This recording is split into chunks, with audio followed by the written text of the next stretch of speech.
हम सब पढ़ चुके थे यहाँ पे, ठीक है।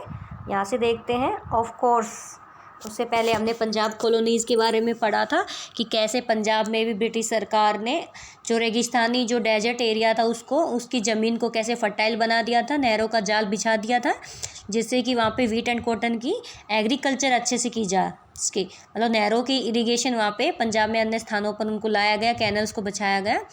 इस तरह से उनको हम क्या कहते हैं, कैनल कॉलोनी कहते हैं उनको। नहर बस्ती हमने वहाँ पे देखा था। अभी देखिए, of course food is merely an example. ये कह रहे हैं कि भोजन तो सिर्फ एक उदाहरण मात्र है। A similar story can be told for cotton. ऐसी ही एक स्टोरी हम कॉटन के लिए कह सकते हैं। The cultivation of which expanded worldwide to feed British textile mills. ये कह रहे हैं कि जो कल्टिवेशन, जो खेती है, एक्सपेंडेड, इसको एक्सपेंड किया गया, कॉटन की एग्रीकल्चर को, कल्टिवेशन को एक्सपेंड किया गया, बहुत ज़्यादा इसका प्रसार फैलाव किया गया। क्यों? इसलिए to feed British textile mills, जिससे कि जो ब्रिटिश टेक्सटाइल्स मिल्स हैं उनको फीड की जा सके। इट मीन्स उनकी डिमांड्स को पूरा किया जा सके। ऑन रबर, ऐसे ही जो रबड़ है, indeed so rapidly did regional specialisation to the production of commodities develop that between 1820 and 1914 world trade is estimated to have multiplied 24 to 40 times. ये कह रहे हैं कि जो रबड़ की कहानी है वो इससे थोड़ी डिफरेंट नहीं है, सेम ऐसी ही है कि जो प्रोडक्शन है उसका, जो चीज़ें हैं, जो गुड्स हैं, जो सामान है, उनका हमने प्रोडक्शन किया, अलग अलग रीजन्स में किया हमने, ठीक है। और 1820 से 1820 से 1914 के जो बिटवीन टाइम है, जो बीच है, उसमें जो वर्ल्ड ट्रेड है, जो विश्व का जो व्यापार है, उसमें 25 से 40 गुना, ठीक है, इंक्रीज हुआ, उसमें वृद्धि हो चुकी थी। इट मीन्स 1820 से 1914 में कई चीज़ें ऐसी थी जिनके प्रोडक्शन में हम अपने आप को महारत हासिल कर चुके थे। इट मीन्स हम अपना वहाँ पे स्पेशलाइजेशन कर चुके थे। तो उस टाइम पे 1820 से 1914 के बीच में जो वर्ल्ड ट्रेड है वहाँ, उसमें 25 से 40% ज़्यादा इंक्रीजमेंट हो चुकी थी। आगे देखते हैं हम। नियरली 60% ऑफ दिस ट्रेड, 60% के लगभग जो व्यापार है, compromise primary products, that is agriculture products such as wheat and cotton and minerals such as coal. ये कहना है कि इस ट्रेड में लगभग 60%, 60% जो हिस्सा है वो प्राइमरी प्रोडक्ट्स, जो प्राथमिक उत्पाद है उनका है, जैसे गेहूँ, कपास और कोयले जैसे मिनरल्स, खनिज पदार्थों का था। इट मीन 60% प्राइमरी प्रोडक्ट्स थे। और प्राइमरी प्रोडक्ट्स में वो क्या क्या आ रहा है यहाँ पे, wheat, cotton, mineral such as coal. 60% जो है ये हिस्सा इनका था उस व्यापार में, जो 25 से 40 गुना वृद्धि हुई थी उसमें। आगे देखिए, role of technology. What was the role of technology in all this. ये कह रहे हैं कि इन सब में जो हमारी टेक्निक है उसकी क्या भूमिका है। द रेलवेज, जो रेलवे हैं, स्ट्रीम शिप्स, जो भाप के जहाज हैं, टेलीग्राफ है, for example, were important inventions without which we cannot imagine the transform 19th century world. ये कह रहे हैं कि ये चेंजमेंट इतने ज़्यादा इंपॉर्टेंट रहे कि इनके बिना हम जो 19th सेंचुरी है, जो 19वीं सदी है, उसमें जो भी चेंजेज आए उनकी कल्पना ही हम नहीं कर सकते, इमेजिन ही नहीं कर सकते कि इनके बिना इतना चेंजमेंट आ सकता है। सारी चीज़ें आई, रेलवे, भाप के जहाज आए, टेलीग्राफ आए, ये सब कुछ चेंजमेंट आया, तो उसके बिना हम 19th सेंचुरी की इमेजिन नहीं कर सकते, 19th सेंचुरी की चेंजेस को। But technological advances were often the results of larger social, political and economic factors. लेकिन ये कह रहे हैं जो टेक्नोलॉजिकल जो चेंजेस आए थे, तकनीकी जो प्रगति आई थी, प्रोग्रेस हुई थी, उसमें सारों ऑल राउंड डेवलपमेंट, सामाजिक, राजनीतिक, आर्थिक कारकों का भी परिणाम होती है। मतलब जो टेक्नोलॉजी आई है उसकी जो प्रगति हो रही है वो एक साइड में नहीं हो रही। पॉलिटिकल, सोशल, इकोनॉमिक फैक्टर्स, सब उसके लिए, टेक्नोलॉजी एडवांस के लिए सारे फैक्टर्स डिपेंड होते हैं, सारे फैक्टर्स उनका रिजल्ट्स होते हैं। फॉर एग्जांपल, जैसे colonisation stimulated new investments and improvements in transport. ये एग्जांपल के लिए बता रहे हैं, जैसे औपनिवेशीकरण के कारण जो कॉलोनाइजेशन हुआ था, औपनिवेशीकरण, स्टिमुलेटेड न्यू इन्वेस्टमेंट्स, इससे नए नए इन्वेस्टमेंट हुए। Improvements in transport factors, railways, lighter wagons, larger ships help move food more cheaply and quickly from far away farms to final markets. ये कह रहे हैं उदाहरण के लिए जो औपनिवेशीकरण के कारण जो हमारा ट्रांसपोर्ट है, जो हमारा यातायात है और जो हमारे साधन है, उनमें कुछ सुधार आया, इम्प्रूवमेंट्स हुआ काफ़ी। तेज़ चलने वाली जो रेलगाड़ी है, फास्ट रेलवे जो हैं, वो रेलगाड़ी हमने बनाई और लाइटर वैगन्स, जो बोगियों का भार, इट मीन जो रेलगाड़ी में जो बोगियाँ होती हैं उनका वजन हमने कम किया, पहले बहुत भारी भारी होती थी। और लार्जर शिप, और बड़े बड़े जलपोत हमने बनाए, शिप बनाए, उनका आकार हमने बढ़ाया, उनकी शेप को हमने बढ़ाया, जिससे कि जो प्रोडक्ट है उसको हम खेतों से, जो खेत है हमारे, जो फील्ड्स हैं, उनसे दूर दूर के जो मार्केट्स हैं उनमें हम ले जा सके, हमें कम चीपली, कम हमारी जो लागत है वो कम हो। इट मीन्स हम ट्रांसपोर्ट में ले जाएं अपने प्रोडक्ट्स को, तो हमें कम पैसे देने पड़े और हम इजीली से उनको पहुंचा सके। इट मीन्स मार्केट में हमें ले जाना है अपने प्रोडक्ट्स को, तो हम चीपली ले जा सके, सस्ते रूप में, और वहाँ पर हम आसानी से ले जा सके। इट मीन्स हमारे सामान में टूट फूट ना हो और ईजीली हम उसको प्रोडक्शंस को मार्केट में ले जा सके। ओके, आगे देखते हैं।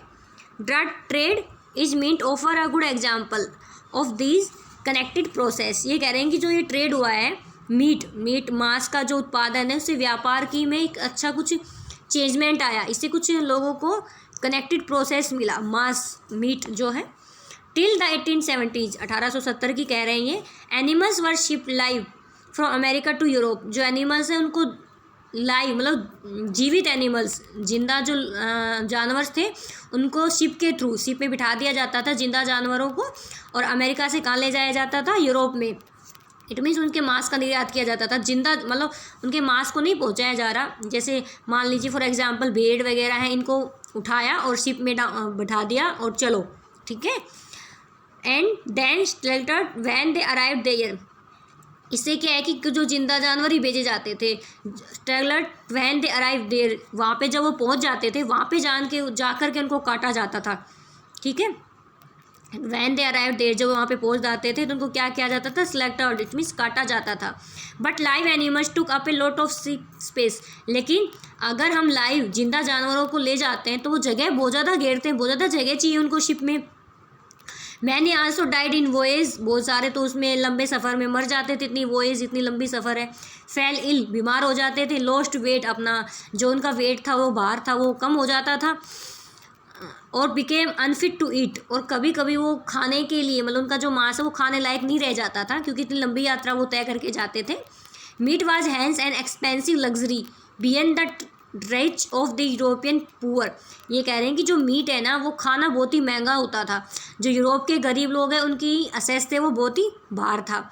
High prices in turn kept demand, high prices, देखिए ऊंची प्राइसेस थी, इसकी ऊंची कीमत के कारण जो मांस का जो प्रोडक्शन है और जो मांस का जो वो भी बहुत ही कम ही रहता था। एक तो लाइव जानवर लाने पड़ते थे, ऊपर से फिर आधे मर जाते थे, कोई बीमार हो जाता था, किसी का वेट ही अनफिट हो जाते थे वो लोग खाने के लिए, ऊपर से प्राइसेस आए थे, पुअर लोगों तक तो पहुंची नहीं थी, इस वजह से वो बहुत ही प्राइसेस उसके आए होते थे, प्लस में उसका जो प्रोडक्शन है वो भी कम था। Until the development of a new technology, अब एक नई टेक्नोलॉजी आती है, क्या आती है देखिए, refrigerated ships which enable the transport of perishable foods over long distance. ये देखिए क्या लिखा हुआ है कि रेफ्रिजरेटर की हम टेक्नोलॉजी हम लेके आए। इट मीन्स हमने जहाज़, जो पानी के जहाज़ है उसमें रेफ्रिजरेटर लगा दिए। अब रेफ्रिजरेटर लगा दिए तब हम क्या करेंगे कि जो जल्दी ख़राब होने वाली चीज़ें हैं ना, वो लंबे सफ़र पे हम आसानी से ले जा सकते हैं। अब क्या किया गया, अब लाइव एनिमल्स की बजाय उनके जो मांस है, उनका जो मीट है, उनको रेफ्रिजरेटर में रखा गया और तब उनको लंबी यात्रा के थ्रू ले जाया गया।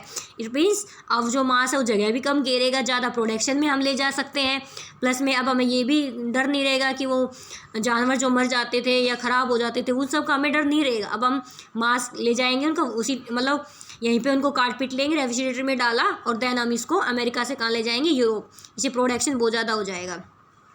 ओके, तो देख लीजिए। Now animals slaughtered for food at the straight point. अब इसके बाद जो जानवरों की यात्रा है, जिसको इनको पहले ही मारा जाने लगा, स्टेलेट काटा जाने लगा फूड के लिए। स्टार्टिंग पॉइंट पे इनको इट मीन्स अमेरिका में इनको काटा जाने लगा। इन अमेरिका, ऑस्ट्रेलिया और न्यूजीलैंड, ये जगह दे रखी है यहाँ पे, जहाँ पे इनको जानवरों की बजाय इनके मांस को यूरोप भेजा जाने लगा। Transported to Europe as frozen meat मांस को उनको बेचा जाने लगा। दिस रिड्यूस शिपिंग कॉस्ट, इससे जो शिपिंग कॉस्ट है, जो समुद्री यात्रा में जो खर्चा आ रहा था वो कम हो गया, क्योंकि पहले तो लाइव एनिमल्स जाते थे। Lower meat price in Europe, और यूरोप में जो मांस बहुत ज़्यादा महंगा था उसकी प्राइस भी बहुत ही गिर गई, क्योंकि अब प्रोडक्शन ज़्यादा हो गया। The poor in Europe could now consume a more varied diet. अब जो यूरोप के गरीब लोग हैं उनको भी अलग अलग मांस मिलने लगा, अलग अलग विविधतापूर्ण विविध। To the earlier monotony of bread and potatoes, many, though not all, could now add meat, butter and eggs to their diets. पहले उनके पास सिर्फ आलू और ब्रेड होते थे, अब वो सारे लोगों के भोजन में क्या आने लग गया, मांस, जैसे मक्खन व अंडे ये लोग खाने लग गए, गरीब लोग जो थे. Better living conditions promoted social peace with in the country and support for imperialism abroad. ये कह रहे हैं इससे बेटर लिविंग कंडीशंस, जो उनकी लिविंग कंडीशंस थी वो कैसी हो गई, बेटर. इट मीन्स उनकी जीवन स्थिति में बहुत ही इम्प्रूवमेंट आ गया. अब देखिए सब लोग अच्छे से रहेंगे तो क्या होगा, सोशल पीस वहाँ पे बिल्कुल ही शांति स्थापित हो गई. सबको खाने को सब कुछ मिल रहा है, जो प्रोडक्ट्स हैं, फूड प्रोडक्ट्स हैं, उनकी प्राइसेस बहुत ही लो है, सब लोग मक्खन अंडे मांस सब कुछ खा पा रहे हैं, तो शांति स्थापित हो गई पूरी कंट्री में. And support for imperialism abroad, और दूसरे देशों में जो इम्पेरियलिज्म जो साम्राज्यवादी था उनको समर्थन मिलने लगा. ठीक है, आगे देखेंगे.